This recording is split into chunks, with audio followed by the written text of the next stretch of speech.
antebraços, mãos e dedos das mãos. Solte o tronco, relaxa a cabeça.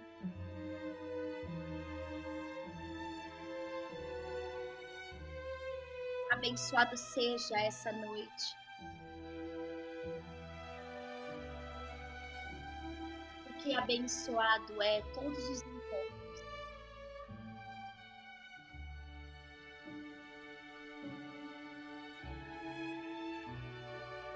E a luz da grande mãe desça agora no centro do seu chakra coronal.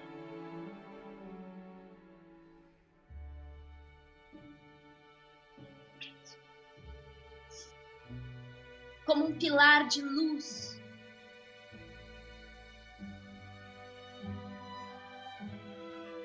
E ao tocar no centro do seu cóccix, se expande de luz a partir do seu corpo para toda a tua casa. Abençoado seja a luz da Mãe que convocamos nessa noite.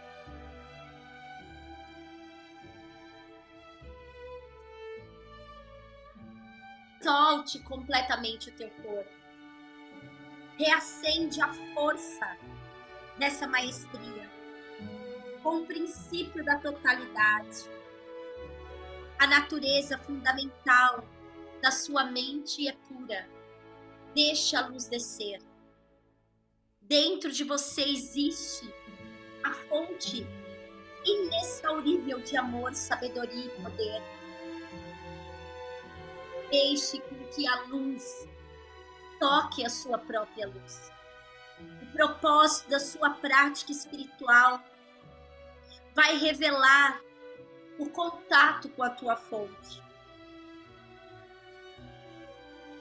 Deixe que essa luz desça, dissolvendo a ignorância, acentuando a tua compaixão e sabedoria e o seu poder ilimitado.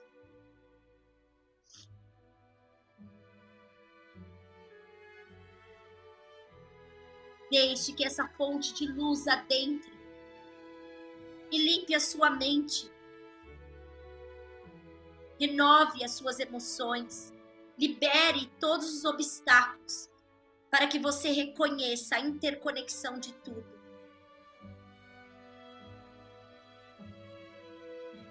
Você é a potencialidade, a iluminação do agora. Você é a luz da consciência nesse agora.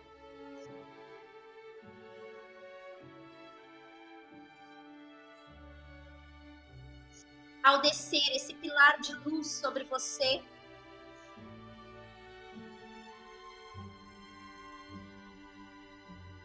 você se conecta com a Mãe Divina, que para você tem o seu maior símbolo.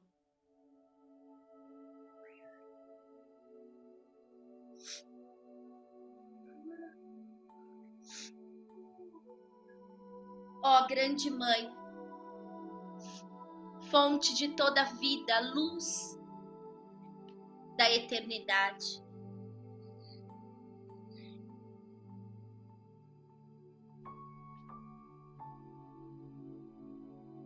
Que a pronunciação incessante e silenciosa do teu sagrado nome conduz a mim, a tua semelhança. E nessa noite concentrada em vós, possa eu ser inspirado pelas suas palavras e que a minha adoração em ti se transforme um caminho de unidade. Que através da pureza do seu coração possa o teu reino de perfeição vir até o território de meu coração. E ao adentrar, faça de mim o teu templo, a tua vontade. Dai-me o pão de cada dia, o alimento, a saúde e a prosperidade para o corpo. eficiência para minha mente e sobretudo, ó Mãe, dai-me o teu amor, dai-me a sabedoria.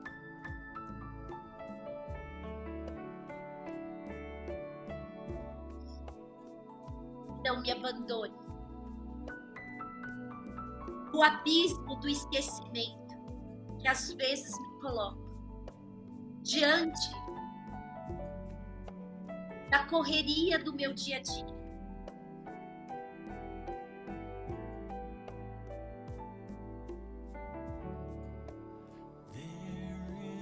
Ajuda-me a me livrar dessa cadeia do samsara, para que eu encontre o teu reino de amor e glória.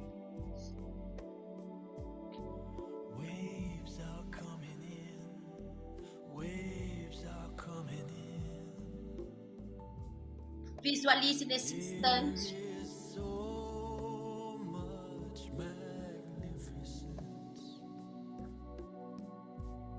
que você está dentro do coração da Mãe Divina e não mais ela dentro de você.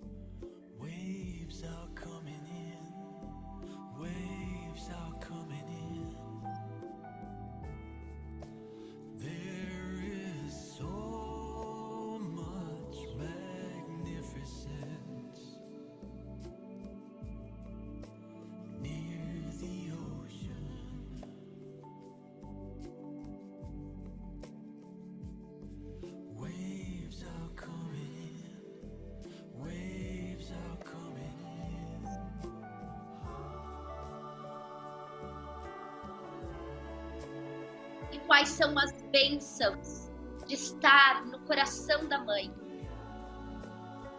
de receber toda a graça.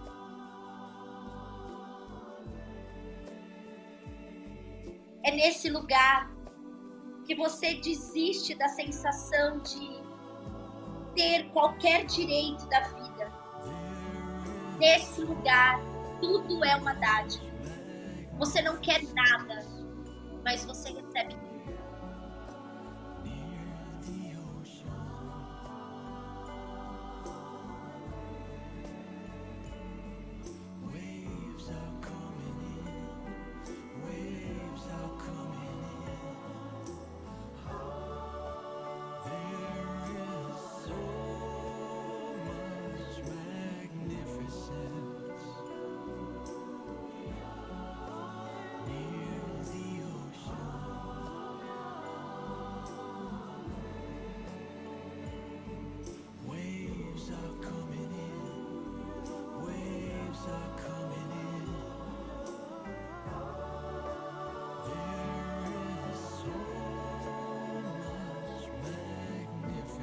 Talvez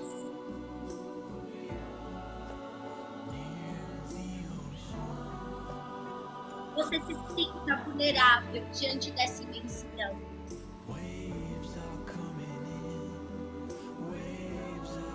Porém, o que você precisa é reconectar-se. Ativar a sua mente em Deus. Ativar os seus sentimentos em Deus. E conectar os seus planos e corpos, os seus coxas em Deus.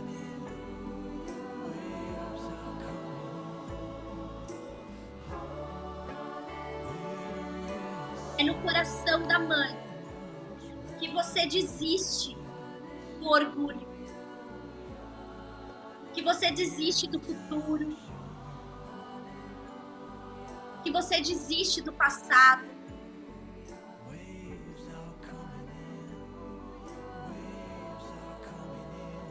Você desiste da dependência. Você desiste da projeção.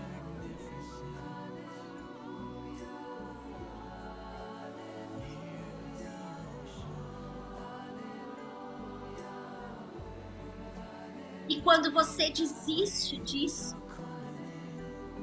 você toma de novo o teu lugar no mundo.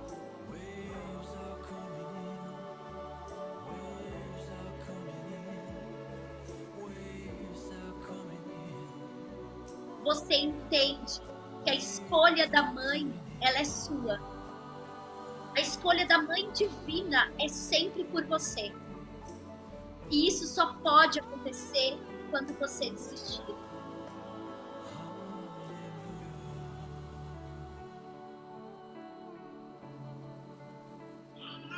Desse orgulho de realizar, orgulho de pertencer. Abra enormemente, com humildade, aceitação, o amor que te acolhe, que quer você por inteiro.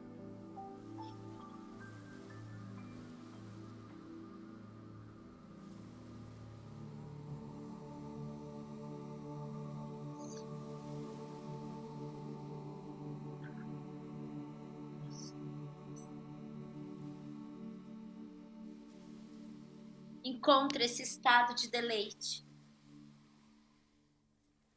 de unidade, onde você não quer nada. Inspira profundo.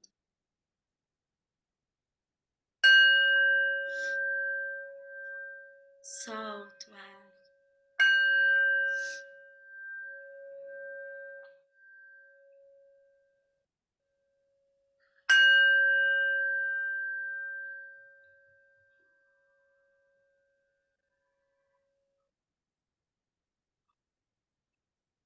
Inspira profundo. Solta o ar devagar. Devagarzinho abrindo os olhos. Muito bom. Vamos embora então. Eu estava estudando, né, essa parte do livro que fala muito sobre essa divindade, essa guru, essa mestra chamada de Anandima, não é Anandamayi, para quem não viu a última aula, tá bom? Mas uma das coisas que me tocaram dentre o caminho foi que ela fala como viver uma vida na matéria e ainda assim realizar-se. Ela fala muito dessa forma, às vezes até dual, que a gente acha que a espiritualidade não cabe dentro da vida material, né? Está baixo o meu volume? Dá uma aumentada aí, porque a Cláudia disse pra mim que não. Mas se estiver ruim, me fala, Neuzinha. E aí eu fiquei pensando que ela vai falar do processo da Kundalini, da transformação do ser a partir do Sushumna e da Pingala e Sushumna. Mas quando ela faz essa referência, me recordo eu que o que mais impede de realizarmos, de ser realizáveis dentro da matéria, é as nossas projeções. A gente está o tempo todo, eu falei para vocês no exercício agora, né? O apego a coisas que nos impede de ser quem nós somos. O apego ao orgulho, preciso, né? Preciso vencer. Tá tudo bem. Mas o que é vencer? O que é ser bem-sucedido? A gente foi criado que ser bem-sucedido é ter, sei lá, uma casa Y, um carro X, viajar. Mas o que é ser bem-sucedido? Será que você já se fez essa pergunta? Porque de verdade, para mim, alguém que abre o computador numa quarta-feira, esse horário, para mim já é bem-sucedido. Já fez uma boa escolha, não é possível. Mas a gente leva essas crenças e isso é o que impede a gente de fluir na vida com mais liberdade. O nosso medo eu sempre falo isso, né? Que existem muitos medos, né? E o medo é aquele que nos impede de ser livre, de ser um com a fonte. Medo do quê? Porque enquanto eu carrego o meu orgulho, eu tô com medo de alguma coisa. Percebe? Medo do fracasso. Eu tenho medo de fracassar. Eu tenho medo, às vezes, de ser como os meus pais. Eu tenho medo da miséria. Que miséria é essa que você tem medo? E o que é miséria? Será que você sabe o que é realmente miséria? Porque tem muita gente com dinheiro e miserável. Tem muita gente andando de Porsche e é miserável.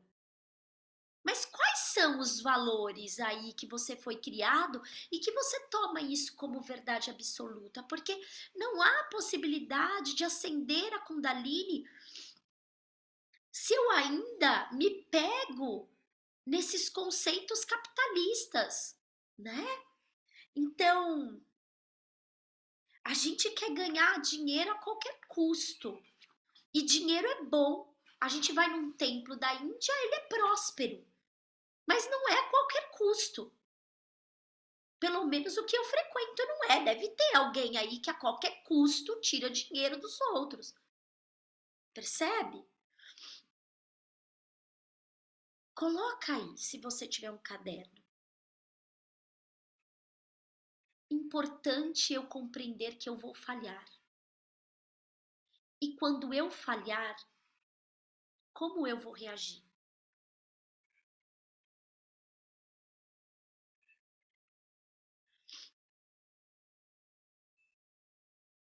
Medo do futuro. O segundo medo. Somos todos seres incríveis e serenos, mas quando pensamos no futuro, vivemos um alto e baixo. Esse lugar de não saber o que vai acontecer cria uma crise existencial. E quando eu estou falando do futuro, eu não estou falando de uma coisa, às vezes, de 5 anos. Às vezes eu estou falando do que, o que vai ser de mim profissionalmente esse ano? O que vai ser de mim o ano que vem? E o que será de mim quando eu chegar aos 80 anos? Eu não sei o que será de mim, porque esse de mim não existe. O que eu sou agora é a única coisa que importa. É aquilo que eu tenho, o que eu sou. Se eu não estou preocupada, se eu estou preocupada com o meu agora, o meu futuro será glorioso. Porque as minhas escolhas vão ter consciência. Então, eu acho que quando a gente pega esse texto e essa elaboração das filhas da deusa nesse lugar, ela nos traz um lugar de desdobrar a espiritualidade na matéria. Mas a gente precisa parar desse eu tenho orgulho de tal coisa, eu olha as coisas. Sai desse lugar. Esse lugar impede você de viver dentro do coração da Mãe Divina. Você pode ter ela em seu coração, mas não necessariamente você vai ser envolvido pela graça. A graça é uma coisa que se dá quando a gente se rende, rendição, né? Outro dia alguém me falou assim: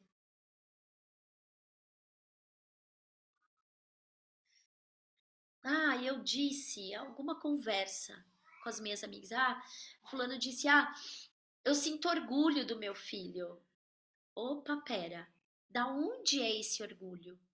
É o orgulho de ele ser quem ele é, porque ele é quem ele quis ser, ou orgulho porque ele seguiu aquilo que você gostaria que ele fosse? E a gente está o tempo todo fazendo essas projeções, sabe? E às vezes não é com os filhos, com os netos, mas às vezes é com a gente mesmo. Ai, que orgulho que eu cheguei até aqui. Tá bom, mas a custa também de quê que você chegou? Ai, que eu tenho orgulho disso daqui, eu tenho.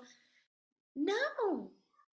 Quanto mais orgulho você tem, mais orgulhosa te fica num lugar de colocar você num pedestal muito longe de todo mundo e muito distante do coração da mãe. Terceiro medo é o medo da rejeição, né? A gente tem medo de ser rejeitado. A gente escolhe os nossos grupos, a gente tem medo de ser rejeitado pela família. Desculpa, a maioria de nós fomos rejeitados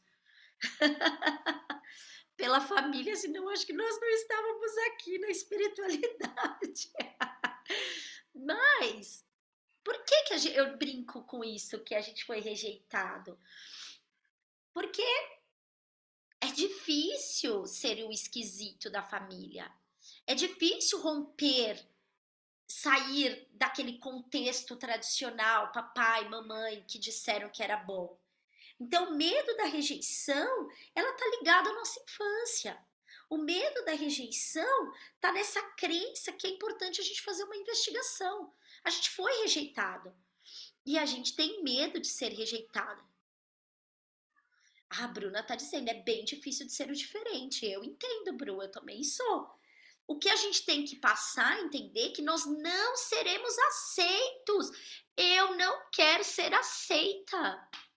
Eu não faço mais as coisas para ser aceita por ninguém. Porque quem me ama tem que me amar daquilo que eu sou, não porque eu fico fazendo jogo de interesses. E a gente faz jogo de interesses quando não se dá conta disso. Ai, a pessoa vai ver o que eu exatamente sou. Será que eu quero? Vou fazer jogo de interesse. Eu não quero ser rejeitada aqui. Quarto medo, medo da morte. Medo de perder alguém. Pode falar. Ah, tem. Medo da morte é o quarto medo. Medo de perder alguém, medo de perder dinheiro, medo de se perder. O medo aqui, ele está associado também ao medo do nosso nascimento. O medo da morte é a morte, o nosso nascimento é o primeiro invólucro da morte, porque você deixa de ser um indivíduo que vive na água e passa a se tornar um indivíduo que vai ter que respirar agora esse ar. É o medo de cortei o cordão, e agora? O que você? Só que eu não sei como foi, e vocês têm que fazer essa avaliação, porque pode ser que às vezes nem a sua mãe saiba como foi para o teu nascimento, para ela trazer essa memória para você. Mas o medo da morte, ela tem raiz lá atrás, né? Eu acho que esses conflitos do medo, ele impede a gente, então eu trouxe aí para vocês os 4 maiores medos, né? Eles impedem a gente de acessar a consciência da Kundalini. E aqui ela vai dizer uma coisa linda.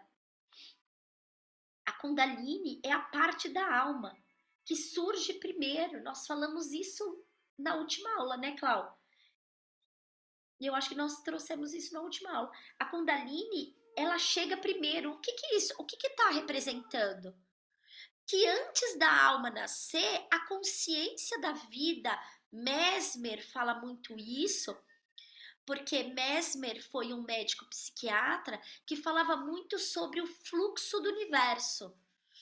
E depois, um dos alunos que estudou com Mesmer acaba escrevendo o Evangelho do Espiritismo, que é Allan Kardec, e traz essa consciência do fluxo do universo no sentido religioso, né? Mas quem estuda religiões e filosofia sabe que tudo isso surgiu com o mesmerismo. E aqui na Índia já se falava disso, né? Quando a gente está alinhado, quando a gente está bem, a gente está alinhado com o fluxo da vida. A vida está passando em nós. E às vezes o teu corpo não está saudável, mas você está bem. Tô lembrando que eu tô com um pouquinho de gripe. Não importa, você percebe? O corpo, ele vai ter suas nuances. Mas como eu saia um pouco dele, porque uma hora a gente vai envelhecer e por melhor que a gente envelheça, a gente vai ter uma dor daqui ou dor dali. Mas se eu tô com o fluxo da vida em mim, eu consigo fazer essa separação, o que é o corpo e o que é a minha alma. Na página 104, Linda vai descrever, né, através dessa experiência, sobre a Kundalini, a energia primordial. Ela é Adishakti. Adishakti é a essência, que lenta e gradualmente conduz a pessoa ao objetivo mais elevado. Como parte deste despertar, ela ocasiona, por assim dizer, alguma negatividade, parte do processo de limpeza. Eu disse isso e quero compor porque às vezes a gente acha que um processo espiritual ele é iluminado. Ai, Não, ele precisa passar pela purificação. Ele precisa passar pela limpeza. Então, estar aqui hoje é abrir mão de alguma coisa, vocês concordam? Quando eu entro aqui, eu tô abrindo mão de alguma coisa, tô abrindo mão do Netflix, tô abrindo a mão de um chá com um amigo, eu tô abrindo mão de alguma coisa. E esse abrir mão é que nos dá a possibilidade de entender esse espaço espiritual em nós como uma consciência sublime que nos convida a ser melhores do que fomos ontem. E a Kundalini é um processo de despertar isso tudo. Aí ela vai falar um trecho que é bom vocês olharem. Há séculos já estava escrito nos livros sagrados que nesta época, em especial Kali Yuga, a Idade das Trevas, Kali Yuga, só para entender aqui, quem não sabe, quando ele fala de Kali Yuga, não está falando da deusa Kali, tá bom? Os cegos estariam na liderança, conduzindo pessoas surdas que não queiram ouvir de modo algum. Portanto, é uma péssima combinação. De qualquer maneira, é bom que se esteja falando sobre a Kundalini e fazendo referência a ela, mas às vezes o conhecimento parcial é prejudicial porque induz a pessoas a deturpação, causando mais problemas. Não importa o que a pessoa esteja fazendo, se alguma evolução espiritual é a Kundalini que está trabalhando no interior da pessoa. Tem um texto antigo, Shruti e Smriti são as formas antigas de escritura. Shruti eu recebo, Smriti eu recordo. Então, existe um texto muito antigo na Índia, por Shruti, que é como se a gente chamasse aqui de psicografia, né? É um texto que vai falar de todas as eras, de todos os tempos. E quando você lê esse texto, pensando na nossa época, é exatamente esse trecho que ela traz. Pessoas cegas na liderança conduzindo surdos. Isso para mim é muito simbólico, porque tá acontecendo demais, né? É muito, né? Na nossa canalização do comecinho do mês eu falei sobre isso. Então, o que a gente precisa fazer? A gente precisa ouvir ou escutar. Lembra? Escutar, todo mundo escuta. Ouvir é para poucos. Ouvir é no silêncio, e não no rebate. Ouvir é meditar, é olhar para uma nova perspectiva, sem crítica. Não é todo mundo que está preparado, né? A gente vem num caminho. E ela fala muito, ela vai começar agora falando, eu vou chegar lá e vou fazer um paralelo com essas duas coisas, tá? Página 106, existe uma crença de que para evoluir espiritualmente, a pessoa precisa ser um sannyasi. Sannyasi é renunciante. E de que um yogi deve ser um celibatário. A gente vê isso até hoje. A gente está no século XXI e a gente vê professores aqui no Brasil mesmo, não precisa ir na Índia não, dizendo que sobre celibato, mas tem uma coisa bonita disso tudo. Antigamente, se a gente os tempos, o mundo anda mal frequentado, a gente sabe disso. Mas teve tempos que a gente não podia se reunir. A gente ainda consegue fazer isso. Então, ao mesmo tempo que tem um declínio, tem uma evolução. Ao mesmo tempo que a gente vê o cego conduzindo o surdo, ainda assim a gente está disponível a fazer essa mudança a partir de nós. Nós estamos aqui, somos 10 mulheres. Tudo bem, não tem um homem. Não tem porque a gente não abriu, mas tem homens também fazendo as suas revoluções, né? E uma coisa que é importante, que às vezes nos escapa esse lugar de mudança desse espaço espiritual e despertar da Kundalini, que é a gente anda tão desconfiado que a gente não investe em nós mesmos, percebe? A gente anda tão desconfiado que a gente não faz o movimento de investir em nós, na nossa espiritualidade. Observa isso. Quando eu falo esse lugar, é o quanto de tempo você se dedica, o quanto de investimento você tem no dia para você. E eu entendo, quando ela fala isso assim, que ela está colocando sannyasi, ela vai dizer, você não precisa renunciar à tua vida. Você não precisa renunciar ao teu casamento. E ela diz, um bom casamento é um lugar de unidade para a espiritualidade. Então, não renuncie viver uma relação. Não renuncie viver a matéria. Não renuncie viajar. Não! Mas você também não pode renunciar o teu caminho interior.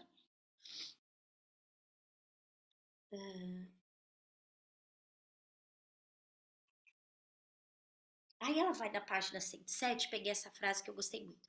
O verdadeiro sentido do isolamento precisa vir da mente, não apenas do comportamento externo. Você pode desistir de tudo e ir para uma floresta meditar, mas se a mente continuar na cidade, de que servirá?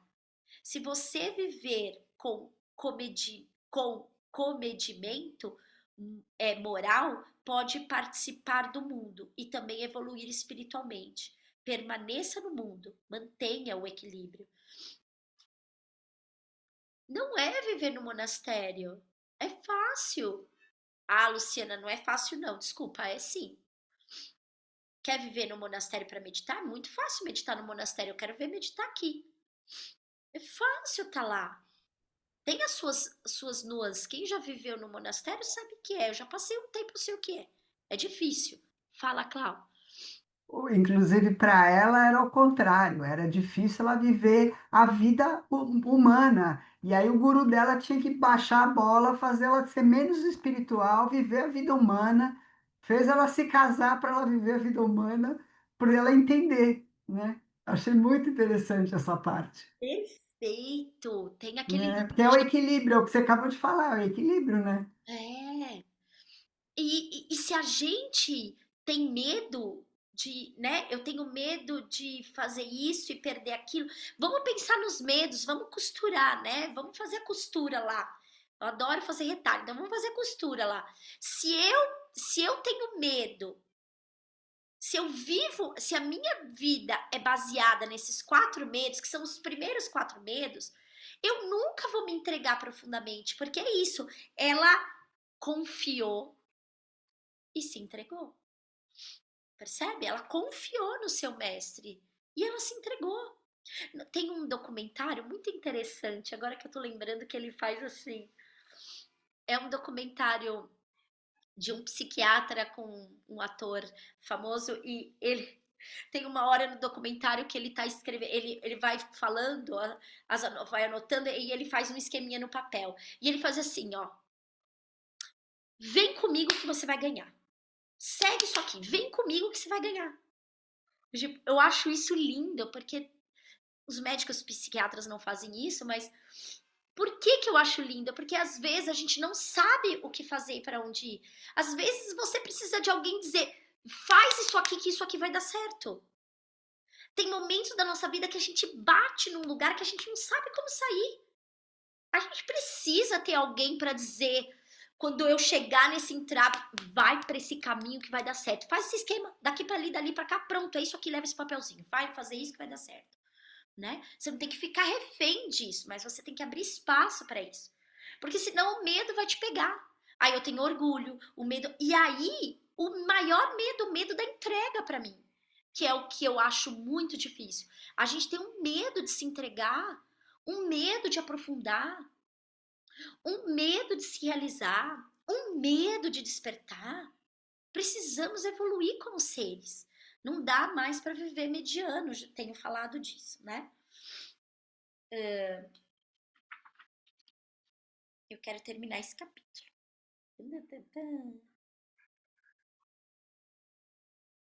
Esse capítulo é muito precioso, tem várias palavras em sânscrito que dariam uma palestra à parte. Mas eu vou ficar aqui na página 112, que diz assim: está escrito nos livros sagrados que nesses dias e nessa época surgirão falsos mestres. Eles irão prosperar e teriam muitos seguidores. Os verdadeiros mestres iriam sofrer bastante. Isso faz parte da energia da época, portanto, nada pode ser feito. Aí ela vai falar: vocês cresceram numa cultura incrivelmente espiritualizada, lidando com os ocidentais. Vocês estão trabalhando com um tipo muito diferente de discípulo. Quais são os pontos positivos e o que vocês acham que precisam trabalhar? É uma pergunta. Dhyan Yogi soube que um outro santo que não está mais no corpo costumava dizer que muitas almas da Índia estavam nascendo no Ocidente. Por isso, num nível sutil, havia um indício de que, por aquelas almas evoluírem, os mestres também precisariam vir para cá. Foi assim que estimulou Dhyan Yogi a vir para cá. Eu vou dar uma pausa aqui, tá bom? Que aí ela vai decorrer e tal. O que fica para mim? Eu tô aqui de frente na minha tela, tá Neuza, Rita e Taline. E Taline e tá a Samantha do meu lado, né? Que são pessoas que fazem um movimento de cura, curativo, transpessoal, terapêutico. E vocês precisam entender que vocês não precisam de like. É isso. A vida se faz no 1 a 1. Porque teve uma época da pandemia que um professor muito famoso, e não preciso citar o nome, fez um texto postando uma vulva. Eu achei aquilo de uma... Tipo, alguém pode falar de vulva que não tem vulva? Não. E eu postei uma carinha assim, ó, porque eu não me aguentei. Devia ter ficado quieta, devia, mas não aguentei. Postei uma carinha assim. Ele diz: você se incomodou? Lá no coisa. Eu falei assim: não, de forma nenhuma. O post é seu, você pode postar o que quiser. Me estranha um texto tão profundo sobre vulva com alguém que não tenha vulva. E ele ficou muito bravo, entrou no meu Instagram, fuçou pra ver quem eu era, foi lá no post e me descascou. Só que ele me descascou de um jeito que eu tenho uma coisa de palavra e corpo, que eu saco as coisas. Eu falei, cara, esse cara se incomodou demais. Esse cara é abusador. Aí eu falei eu falei, não vou nem discutir. O Léo falou, Luciana, você tá... Não tô julgando, não é subjugar. Tô falando que o jeito como ele escreve, a forma como ele ficou, deu 2 meses. 2 meses. Alguma menina denunciou. Uma não, muitas meninas denunciaram ele por abuso. Eu quase quis voltar lá e dizer, tá vendo? Fiquei na minha. o que eu tô querendo mostrar?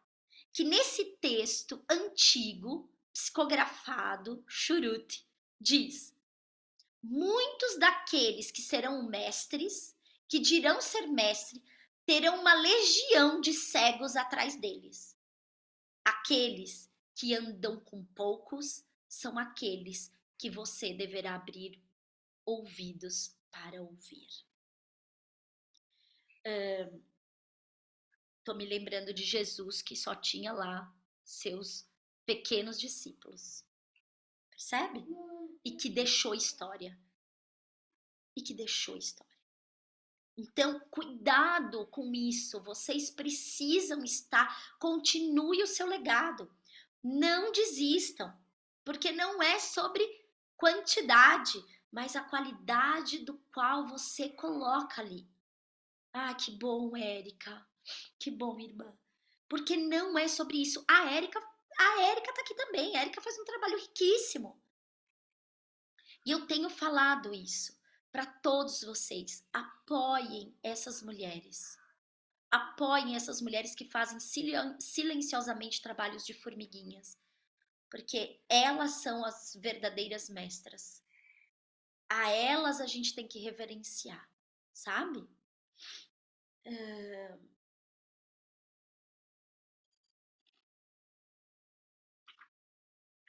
Página 114. Quando crianças ensinaram a vocês. Ah, isso aqui eu falei já antes. Eu vou pular, já falei. Página 115. Como mulher e mestra, você teria alguma mensagem especial para as mulheres estudantes de yoga?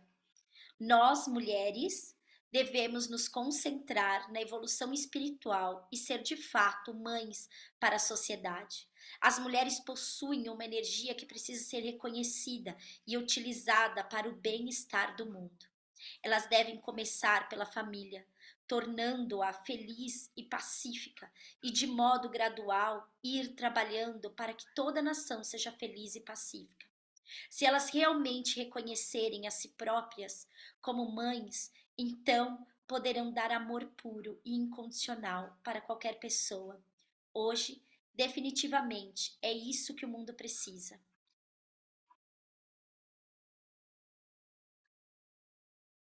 Eu vou parar por aqui porque eu acho que isso aqui é muito bonito para mim, me toca, me emociona, porque realizar a nossa verdadeira identidade, fazer alguma coisa pela nossa própria evolução, é só isso que a gente precisa fazer. Quanto de like a gente tem no Instagram não faz a mínima diferença. Eu tenho lutado muito no meu pequeno universo para mostrar para as pessoas a importância de voltar para dentro. Eu sei que não é fácil. Não é fácil. Porque as pessoas, assim como a Érica, que tem tantos anos de caminhada, assim como eu também, a gente barra num lugar que as pessoas confundem o caminho espiritual com o lugar da materialidade.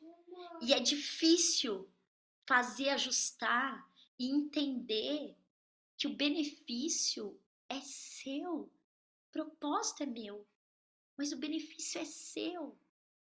E a gente fica ainda como aquele poema, como um pescador de sonhos, pescando almas caídas, mas a gente não desiste. Tipo, assim como eu tô aqui, gripada, o filho quase dormindo, prestando atenção que minha filha saiu com o amiguinho, eu tô aqui, sabe? E vocês estão aí. E eu sei que vocês fazem essa réplica para outras pessoas. Às vezes vocês sentam em amigos e vão trazer um assunto como esse para continuar esse nosso essa nossa manta, sabe? Essa nossa costura, esse nosso cobertor. Mas não é fácil. Não é fácil. Né? Porque senão as pessoas, a Erika tá aqui, né?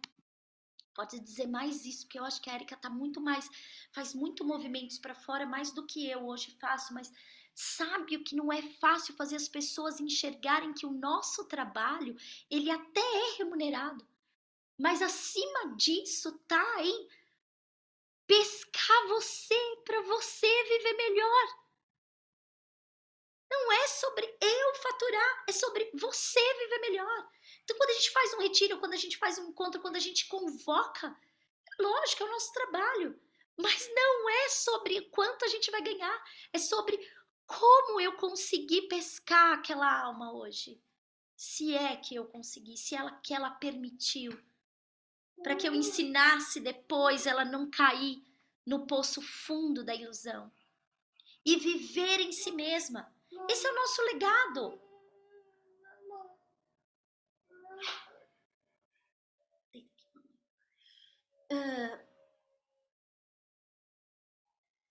Somos mães. No final das contas, somos mães. E isso vocês têm que, sabe, continuar levando para os seus amigos, para os seus parentes, porque nós somos mãe do mundo. Eu vi um texto lindo, riquíssimo hoje e posso mandar para vocês depois, mas que tem duas frases digníssimas nesse texto, de uma indígena dizendo: cada um de nós somos árvores, mas precisamos estar juntos para montarmos uma floresta. E isso só se faz se a gente parar de ter medo de ser grande. O medo da nossa grandeza, da responsabilidade de ser grande impede da gente se transformar em árvore. A gente ainda fica muito catequizado pelos europeus, por crenças que não são do nosso território. E ela fala assim: nós precisamos tirar a coroa e colocar o cocar. É isso. Esse é o nosso território. Nós possuímos uma natureza incrível no nosso território. Nós somos mãe desse território. Nós temos Amazônia, Pantanal. Nós somos mães mesmo dessa terra, dessa natureza. Então a gente precisa crer na nossa espiritualidade, crer nessas terapeutas que estão aqui comigo hoje, porque a minha fala hoje não é minha e desses terapeutas que estão aqui hoje. A gente precisa continuar fazendo o que a gente veio fazer e vocês têm que ajudar isso a acontecer, né? Eu acho que eu tô emocionada hoje, acho que foi meu aniversário. E eu acho que é isso, meus amores. Não vamos desistir das nossas quartas. Às vezes eu abro quarta, às vezes eu abro domingo, às vezes eu abro os dois na semana, porque eu também não tô preocupada em like enquanto vão ter, eu tô preocupada em fazer o meu melhor, sabe? Daquilo que eu também consigo, porque tenho as minhas falhas, enfim. Vou dar uma pausa, ouvir vocês e fazemos uma oração. Ah, que bom, irmã. Fazemos uma oração.